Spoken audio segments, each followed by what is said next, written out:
Literatura infantil, correspondiente al tema 3 de la asignatura Expresión y Comunicación. La literatura infantil es un tipo de literatura, al fin y al cabo, que siempre tiene que estar planteada desde el punto de vista del niño.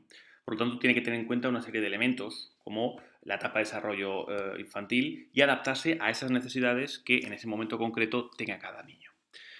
Podemos diferenciar entre los elementos básicos y funciones y géneros. Los elementos básicos que tiene que tener toda literatura infantil es que potencian la imaginación, la creatividad y la expresión en el niño, por lo tanto ahí su importancia. También es muy importante como elemento básico que utilicemos un lenguaje adaptado. Veremos más tarde que depende de las edades en las cuales nos dirigimos a los niños, el tipo de literatura infantil que utilizaremos será una u otra.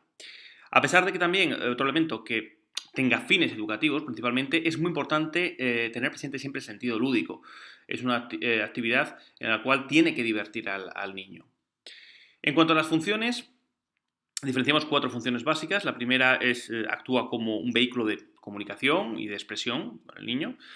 También enseña al niño las características del mundo que le rodea. Transmite valores y la cultura de aquel lugar donde crece. Y también nos sirve para detectar determinados problemas o incluso patologías cognitivas dentro de los niños. Los géneros principales que encontramos en la literatura infantil son 5, que es la poesía, la narrativa, la cual veremos más adelante el cuento, el teatro, el cómico o el famoso tebeo, y el material didáctico.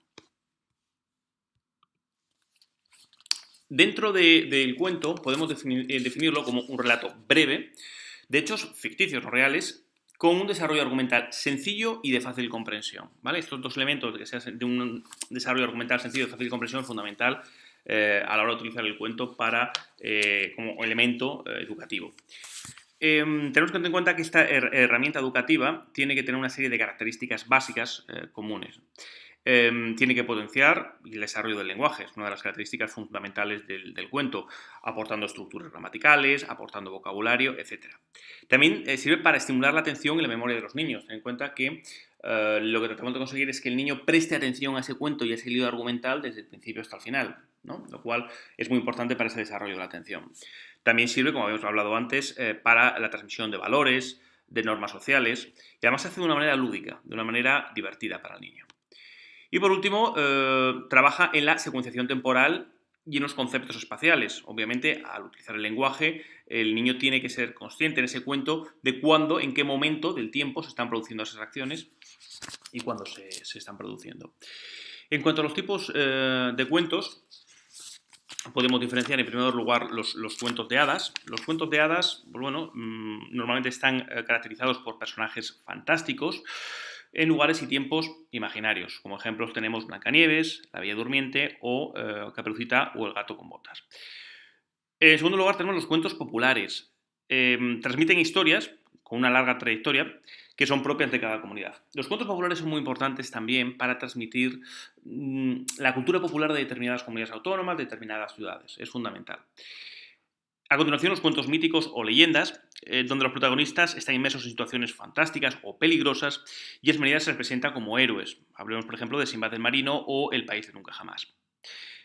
Los cuentos de animales y fábulas están protagonizados por animales en vez de personas, pero con características de seres humanos y transmiten normalmente algún tipo de mensaje de tipo moral. Hablemos, por ejemplo, de la liebre y la tortuga, la cigarra y la hormiga, etc. En cuanto a los cuentos improvisados, bueno, se crean sobre la marcha de forma espontánea para entretener al niño y transmiten un valor en un momento dado.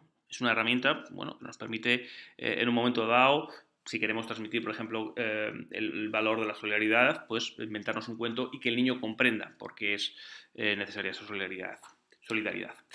Y por último, los cuentos de fórmula. Los cuentos de fórmula, lo que interesa no es lo que se cuenta, sino cómo se cuenta. Y ahí es cuando hablamos, por ejemplo, de los cuentos de mínimos, que son extraordinariamente cortos, los cuentos de nunca acabar, que pueden extenderse hasta el infinito, pues a base de preguntas, por ejemplo, La buena pipa, o cuentos acumulativos, que se encadenan los mensajes a menudo mediante la rima.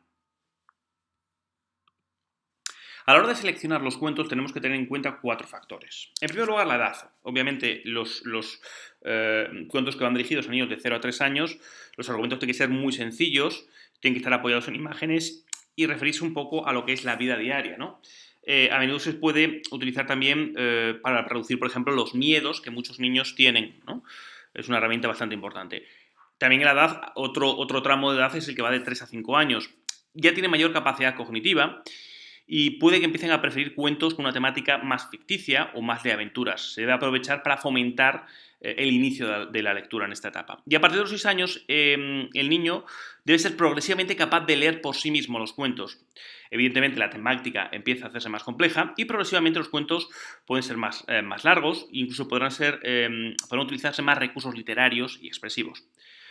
Habíamos hablado que uno de los criterios era la edad. Otro, las preferencias. Obviamente, alcanzar el interés del niño es muy importante. Por lo tanto, tener en cuenta las preferencias del niño a la hora de hacer el cuento es fundamental. También hablamos de actividades alternativas e ilustraciones adaptadas. Lo que permiten es profundizar en la historia a nivel didáctico. Podemos hablar aquí, por ejemplo, de libros de manipulación de sonidos, texturas, etcétera, los típicos libros en los cuales das un botón y tiene un sonido determinado, o libro de conocimiento de colores, formas geométricas, animales, etcétera, ¿no? En los cuales se utilizan muchas imágenes y se puede interactuar en cierto modo con ese libro. Y después el de final feliz, que en el cual el final feliz también fue un criterio fundamental porque transmite mensajes positivos para el niño, en el cual le va a ayudar a nivel emocional. A menudo observamos que los niños demandan siempre los cuentos que ya conocen, ¿no? ¿Por qué? Porque pueden anticipar lo que va a suceder y porque dominan, es muy importante, dominan el vocabulario. Sin embargo, tenemos que forzar un poco esa alternancia, esa variabilidad en en el tipo de cuentos que se utilizan. Además, los cuentos, a la hora de ser narrados, podemos diferenciar dos tipos, cómo se pueden presentar. Bien, narrados, es decir, la persona que cuenta la historia lo hace de forma directa, implicándose a sí misma, en los propios niños, o leídos, ¿no? En los cuales es el método más apropiado para fomentar de forma simultánea la adquisición de la lectura, es decir, el hábito de la lectura que vaya aumentando. En cuanto a la poesía, es un género literario que la edad infantil cumple una serie de objetivos, ¿vale? Pero estos objetivos tienen que estar acompañados previamente, hay que tener en cuenta en primer lugar, evitar la obligatoriedad, es decir, que no lo vean como una obligatoriedad, que no lo vean como algo en el cual está impuesto por parte del profesor, sino que, bueno, intentemos que les guste, que sea lúdico para ello. Y en segundo lugar, adaptarse obviamente a la capacidad del niño, ¿vale? No todas son iguales y dependen de unos u de otros. Tenemos que tener en cuenta, por ejemplo, esos objetivos. Lo que nos permiten es el desarrollo del lenguaje. Es muy importante la poesía para el desarrollo lingüístico del niño, también para el desarrollo de su imaginación y la creatividad y para estimular el desarrollo cognitivo y socioafectivo. En cuanto a los tipos de poesía, vamos a diferenciar principalmente 5. La poesía cantada. Bueno, recuerda a la propia poesía, ¿no? Introducir música favorece que se recuerde esa música. También la poesía para contar, bueno, poemas que utilizan conceptos numéricos. Poesía para dibujar, describen lugares o acontecimientos, definen colores, texturas, formas, etc. Poemas de la diversión, que mediante poemas que utilizan palabras o versos sin sentido o absurdos, lo que hacen es favorecer el desarrollo de la pronunciación de formas complejas o de palabras complejas. Y por último, la memorística, pues dirigida principalmente a estimular la memoria de los niños. En cuanto a las actividades de animación lectora, son fundamentales. Despertar el interés del niño por la lectura es uno de los elementos fundamentales de la educación en las primeras etapas, porque va a servir para más adelante pues, desarrolle su personalidad en el ámbito cognitivo, del lenguaje, afectivo y moral. Y mientras esta estimulación, esta animación a la lectura sea más temprana, más resultados y mejores obtendremos. En cuanto a las estructuras, tenemos actividades literarias, plásticas, dramáticas y de juegos. En cuanto a las actividades literarias, pues por ejemplo, tener en el aula siempre un área, un rincón dedicado a los libros, confeccionar un libro entre todos, en los que puedan participar los diferentes niños, o incluso, tras la lectura de un libro por parte de un niño, que lo presente ante sus compañeros. En cuanto a las actividades plásticas, pues podemos dibujar los personajes que previamente lo han leído, lo han conceptualizado en su mente, pues llevarlo al papel, o representar los lugares con plastilina, o incluso hacer caretas de esos personajes. En cuanto a las actividades dramáticas, el guiñol y las sombras chinescas son dos ejemplos característicos de cómo se puede llevar esa literatura a algún tipo de actividad dramática. Y por último, el juego. Bueno, derivado de lo presentado en el cuento, se pueden buscar tipos de juegos que estén relacionados con aquello que se ha llevado a cabo.